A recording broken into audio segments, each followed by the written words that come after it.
Everyone, welcome back to our channel. నేను మీ సుకన్య. ఈరోజు మనం ముక్కోటి ఏకాదశి, వైకుంఠ ఏకాదశి గురించి మనం తెలుసుకుందాము.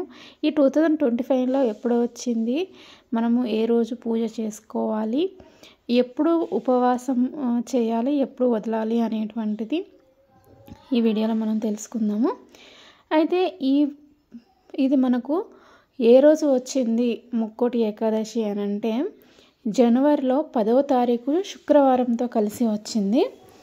ఈరోజు పొద్దున మనము స్వామివారికి పూజ చేసుకొని గుడికి వెళ్ళి ఉత్తరద్వార దర్శనం అయితే చేసుకొని రావాలి. తర్వాత స్వామివారికి మనము ఉపవాసం ఉండి ఇంకా ఆ రోజు శుక్రవారం రోజు పొద్దున మొదలు పెట్టేసి సాయంకాలం వరకు మనము ద్వాదశి గడియలు ఉంటాయి కదా, అప్పటి వరకు ఉపవాసము మనము ఉండేసి తర్వాత మనము భోజనం చేయొచ్చు. లేదు మేము మార్నింగ్ వరకు ఉంటాము అనుకుంటే మార్నింగ్ కూడా మనకు ద్వాదశి గడియలు ఉన్నాయి. సో మార్నింగ్ కూడా మనము ఆ ద్వాదశి గడియలలో ఉపవాసం అనేటువంటిది కంప్లీట్గా చేసి భోజనం చేయవచ్చును. తర్వాత ఈరోజు మొత్తము స్వామివారి యొక్క సన్నిధిలో ఉండి మనము అంటే వీలైతే పూజా రూమ్లో లేదంటే గుడిలో మీకు ఎక్కడ వీలైతే అక్కడ స్వామివారి సన్నిధిలో స్వామికి దగ్గరగా ఉండి స్వామి యొక్క నామమును జపిస్తూ లేకపోతే స్వామి యొక్క సహస్రనామాన్ని, విష్ణు సహస్రనామాన్ని కానీ లేకపోతే ఓం గోవిందాయ నమః అని కానీ స్వామి యొక్క గోవింద నామాలు కానీ ఇలా ఏదైనా మీకు చదవడానికి వీలుగా ఉంటుందో అది మీరు స్వామివారికి దగ్గరగా ఉండి చదవండి. అదే ఆ స్వామికి మనము ఉండేటువంటి ఉపవాసం అన్నట్టు. లేదు మేము పూర్తిగా ఉపవాసం ఉండలేము అనుకునే వాళ్ళు ఉంటారు కదా, ఆరోగ్యం సహకరించిన వాళ్ళు పాలు లేకపోతే ఏమైనా ఫ్రూట్స్ అనేటువంటివి తీసుకోవచ్చు. ఇంకా అవి కూడా అవి పాలు పండ్లతో కూడా మేము సరిపెట్టుకోలేము అనుకుంటే ఇంకా ఈరోజు ఉల్లిపాయ అనేటువంటిది వాడకుండా ఏదైనా ఒక టిఫిన్ తినండి మీరు. అంటే పెద్దవాళ్ళు ముసలి వాళ్ళు షుగర్ అలా ఉంటుంది కదా, టిఫిన్ అంటే సగ్గుబియ్యంతో కూడినటువంటి టిఫిన్ చేసుకొని తినండి. స్వామివారికి చాలా ఇష్టము. ఇంకా అంటే బియ్యముతో కూడినటువంటి పదార్థాన్ని మనం ఎందుకు స్వీకరించకూడదు అని అంటే అందులో నెగిటివ్ ఎనర్జీ ఉంటుందంట ఆ రోజు ఏకాదశి రోజు. అందుకోసమని ఆ రోజు బియ్యంతో కూడినటువంటి పదార్థాలను మనం స్వీకరించకూడదు అన్నట్టు.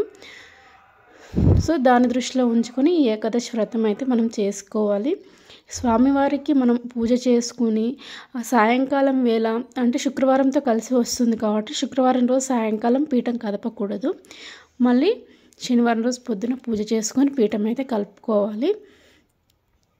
ఇలా స్వామివారికి మనం పూజ చేసుకోవాలి. దాంతోపాటుగా స్వామివారికి ఎంతో ఇష్టమైనటువంటి పిండి ప్రమిదలో దీపారాధన కూడా చేసుకోవాలి. మీరు 7 వత్తులతో కలిపి చేసుకోవచ్చు, లేదంటే 3 వత్తులు కలిపి 1 వత్తిగా చేసి దీపారాధన చేసుకోవచ్చు. స్వామికి ఎంతో ఇష్టమైనటువంటి ఈ పిండి ప్రమిదల దీపారాధన అస్సలు మిస్ చేసుకోకండి. దీనితో పాటుగా స్వామివారికి ఈ రోజున మనము 27 నక్షత్రాలతో ఒక చిన్న పరిహారం అనేది చేయాలి. 27 నక్షత్రాలకు 27 యాలకులను స్వామివారికి సమర్పించాలి. అంటే ఒక మాలగా చేసి స్వామివారి మెడలో వేసినట్లయితే ఏమన్నా మన నక్షత్రాల్లో ఏమైనా దోషం ఉన్నట్టయితే ఆ నక్షత్రంలో ఉన్న దోషం అనేటువంటి తొలగిపోతుంది అనేటువంటి ఉద్దేశంతో ఈ యొక్క యాలకుల మాల అనేటువంటి స్వామికి సమర్పిస్తారు. ఈరోజు చాలా ప్రత్యేకమైనది. ఏకాదశి వ్రతము అంటే చాలా ప్రత్యేకమైనటువంటి వ్రతము. ఏ వ్రతము చేసినా చేయకపోయినా ఈ ఒక్క వ్రతం చేస్తే చాలు మనకు సకల ఐశ్వర్యాలు లభిస్తాయి. ఉద్యోగ ప్రాప్తి, విద్యా ప్రాప్తి, ఇల్లు లేని వాళ్ళకి సొంత గృహము, ఇలా ఒకటేంటి వివాహం కాని వాళ్ళకు వివాహం జరుగుతుంది. బిజినెస్లో లాభాలు లేని వాళ్ళకు బిజినెస్లో లాభాలు వస్తాయి. ఇలా ప్రతి ఒక్క సమస్యకు ఆ వైకుంఠ స్వామి మనకు సమస్యకు పరిష్కారం తెలియజేస్తారు. ఈ కలియుగంలో ప్రత్యక్ష దైవము ఆ వెంకటేశ్వర్ల స్వామి. తిరుపతిని ఏమంటారు? భూలోక వైకుంఠము అని అంటారు. తెలిసిన విషయమే కదా. ఇదండి ఈరోజు వీడియో. మరొక మంచి వీడియోతో మళ్ళీ కలుద్దాం.